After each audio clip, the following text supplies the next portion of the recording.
હાલો friends, good morning, જય શ્રી કૃષ્ણ, જય માતાજી। તો સ્વાગત છે આજના મારા નવા વિડીયોમાં। આપણે બધું ઘરનું કામ થઈ ગયું છે, ઘર ધોવાઈ ગયું છે, ઓસરી ધોવાઈ ગઈ છે, ફળી વળાઈ ગયું છે। તોય આમાં જો કોક જામફળીના પાંદડા ખર્યા છે, પછી આપણે પાછા વાળી લઈશું। ને આપણે જામફળીનો સાયો પણ બહુ સરસ મજાનો છે, આપણી ગાડી પડી રહે। અને અમે તો અહીં ખાટલો નાખીને બેસવી છીએ, હોતા લાઇટ ન હોય તો અમે અહીં ખાટલો નાખીને બેસી જવી। ને અહીં આપણી લીંબુડી પણ મસ્તીકની છે, લીંબુડીમાં લીંબુ એટલા આવ્યા છે। આપણે ખાઈ એવા લીંબુ છે ને પાછા ત્રોય ફાલ છે। અમારા લીંબુડી છે 12 લીંબુડી છે, એટલે અમારે કાંઈ લીંબુ વેચાતા લેવા પડે એમ છે નહીં કે અત્યારે ઉનાળાનો તો લીંબુનો ભાવ એટલો હોય। એટલે અમારે તો ઘરના લીંબુ છે, આપણે શરબત કે ડાયર ભાત કે ગમે ચીજ વસ્તુ બનાવી હોય અમારે ઘરના લીંબુ છે, એટલે અમારે કાંઈ વેચાતા લેવા પડે એમ છે નહીં। આજે મારે બધું કામ તો થઈ ગયું છે, પણ જે રસોઈ બનાવવાની બાકી છે, આપણે બપોરની રસોઈ બાકી છે, એટલે વાડીએ લગભગ જવાનું તો થાય છે, બપોર પછી જવાનું થાય છે। થોડુંક શાકભાજી વાવવાનું છે ઉનાળા માટે, એટલે થોડીક તુરે ઉતારવાની છે। તો પહેલાં ફટોફટ હું બપોરનું રાંધી નાખું, પછી આમ બપોર પછી વાડીએ જઈશું। આપણે બપોરનું રંધાઈ ગયું છે, અને વીરના પપ્પાને જો આ જમવા બેસાડી દીધા છે। આપણે આજે જમવામાં બનાવ્યું છે ઘઉંની રોટલી, છાશ, રીંગણાનું શાક, અને આજ છે ઘરે બનાવેલા ઘઉંના પાપડ તળીને આજ બનાવી નાખ્યા છે। ને હું તો કંઈ જમવા બેઠી નથી, તો હાલો હું હવે જમવા બેસી જાઉં, તમે પણ હાલો બધાય જમવા। આપણે બપોરે જમીને ઘડીક વાર આરામ કરી લીધો, ને પાછા અમે જવાનું છે વાડીએ, એટલે આપણે બપોર પછી ચા પાણી અહીંયા બની ગયા છે। જો વીર તો ચા પીવે છે, વીરના પપ્પાએ ચા પી લીધો છે, મારી રકબી જે ભરેલી પડી છે, મારે પીવાનું બાકી છે। તો ચા પાણી પીવા બધાય બેસી ગયા છે। હાલો બધાય ચા પાણી પીવા, તડકો એવો છે। અમારે પતરાવાળા મકાન છે ને, તો વરાળું નાખવા માંડ્યા છે અત્યારથી। હવે અમારે જવાનું ચા પાણી પીને પછી વાડીએ જવાનું છે।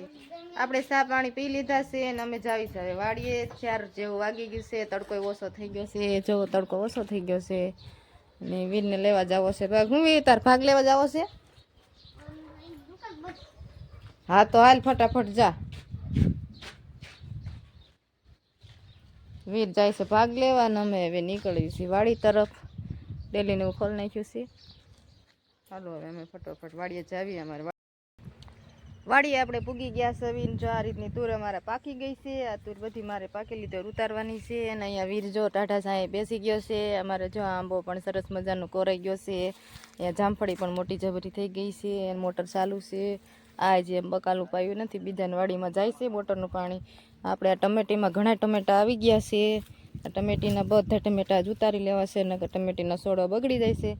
પણ તે પહેલાં તો આપણે જો અમારા તુવેર ઉતારવાની છે ને, આ તુવેર બધી ઉતાર લો પાકેલ, પછી આપણે બકાલાનો વારો છે ઉતારવાનો। તુર ઉતારવાનું હવે ચાલુ કરી દઉં। તુર ઉતારવાનું ચાલુ કરી દીધું છે, જો આટલી તો મેં તુર ઉતારી લીધી છે, ને હવે 2-3 છોડવા ઉતારવાના બાકી છે। તો હું જો આ રીતના ઉતારી લઉં છું। આ તુર હું બીજી વખત ઉતારું છું, એક ખેલ તો 5-6 કિલા જેટલી ઉતારી લીધી છે, અને આ પાછો બીજો ફાલ આવ્યો છે, એટલે બીજા ફાલમાં લગભગ 2 કિલા જેટલી પાછી નીકળશે, એટલે આપણે તુર થઈ જાય છે ખાવાની, વરદીની ડાયર થઈ જાય। આપણે તુર ઉતારવાના 2 છોડવા બાકી છે, ચાલો આપણે તુર ઉતારવાનું ચાલુ રાખવી। અને આમ ઓલી બાજુ વીરના પપ્પા બધું હમું કરે છે। અમારે અહીંયા બકાલું વાવું છે ને, થોડું ખડ થઈ ગયું છે, એ કેરો એક બાંધીને પછી એમાં ભીંડો ને ગુવાર ને બધું વાવું છે ઉનાળા માટે, એટલે એ હમું કરે છે। ત્યાં હું તુર ઉતાર લઉં, પછી હું એની મદદ કરાવવા લાગીશ। તુર ઉતરી જશે પછી બકાલું વાવી દઈશું। તુર આપણી બધી ઉતરી ગઈ છે, જો આટલી થેલીમાં ભરીને એટલી તુર ઉતરી છે, લગભગ 2 કિલો તુર નીકળશે આમાંથી। અહીંયા જો વીરના પપ્પાએ તો પણ એ કેરો સાફ કરવાનું ચાલુ કરી દીધું છે, મારે એની મદદ કરાવવા થોડુંક જવું જોઈશે। મેથી ને બેથી છે એ બધું ઉપાડી લઈશું, ઉપાડીને પછી કેરામાં પાછું પાણી જવા દેવું પડશે પલાળીને, પછી પાછું એમાં ઓલું બકાલું વાવવાનું થશે। હાલો હું તને એની મદદ કરાવવા જાઉં। કેરામાંથી આપણે બધું ખડ સાફ કરી નાખ્યું છે, ને જો અહીંયા મોટો જબરો ઢગલો કરી દીધો છે। આવી ઢગલો ઓલી બાજુ નાખી દઈશું, ને અહીંયા જો આપણે આ કેરામાં બકાલું વાવવાનું છે। વીરના પપ્પા આ કેરો હમો કરે છે, ને આપણે આંબા માટે પાણી પાવા હાટુથી જો ધોરિયા બનાવે છે, એટલે આપણે આમાં બકાલું પી જાય અને આંબાના થળિયા પી જાય, એ રીતના આપણે ધોરિયો કરશું। પછી આમાં આપણે બકાલો વાવવાનું છે. મારે થોડોક જે જો ડુંગળીનો રોપ નીંદવાનો બાકી રહી ગયો છે, તો હું ફટોફટ ડુંગળીનો રોપ નીંદી નાખું. અહીંયા જો અમારા આંબામાં જો આવડી કેરી થઈ ગઈ છે. કેટલી સરસ મજાની કેરી આવી છે. કેસર કેરીનો છોડવો છે. અસલની કેરી આવી ગઈ છે. એ આંબો જે અમે ઓણ જ વાવ્યો છે, ચોમાસામાં વાવ્યો છે, તો એમાં કલમનો આંબો છે ને એટલે કેરી પણ આવી ગઈ છે. જે ઓલામાં તો નથી આવી, આ બે છોડવામાં એમાં કોરામણ બહુ સરસ આવી ગઈ છે. ને આમાં તો જો કેરીઓ હોત ને આવી ગઈ છે. અહીંયા મોટર ચાલુ થઈ ગઈ છે ને આમાં થળિયા જો પાણી પીવા માંડ્યા છે. હમણાં ટેફા ઓગળી બકાલું બધું મારે ઉતરી ગયું છે. ટમેટા, રીંગણા, લસણમાં જો અત્યારે પાણી જવા માંડ્યું છે. તુવેરે ઉતારી લીધી છે. અહીંયા વિના પપ્પાએ જો મોટર ચાલુ કરી દીધી છે. ડુંગળીનો રોપે નીંદાઈ ગયો છે. ને હવે મારે હાથ પગ ધોઈને પછી ઘડીક વાર આરામ કરવો છે. હું થાકી ગઈ, વિના પપ્પાએ થાકી ગયા છે. જો આ બધો કેરો આખો ખોદી નાખ્યો છે એને.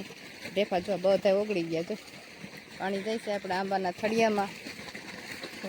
હાલો હું તો હાથ પગ ધોઈ નાખું. આજે આપણે બપોર પછી વાડીએ આવી પછી જો બધી તુર ઉતારી લીધી છે ફૂકેલ ને. આમાંથી ટમેટા ઉતારી લીધા, રીંગણીમાંથી રીંગણા ઉતારી લીધા, અને અહીંયા થોડું ખડ હતું એ ખડ બધું સાફ કરી નાખ્યું છે. અને આ બાજુ ઢગલો કરી દીધો છે. આંબા પણ પાઈ દીધા, અને આપણે ઢેફાનો જે કેરો હતો એ પાઈ દીધો છે. હવે થાય ત્યાં ઢેફા ઓગળી જાય છે. પછી એમાં કાલે કોરું લગભગ બકાલું સોંપવાનું થાય છે. લસણ ને એવું બધું પાઈ દીધું છે. હવે આપણે ઘરે જવા માટે નીકળશું.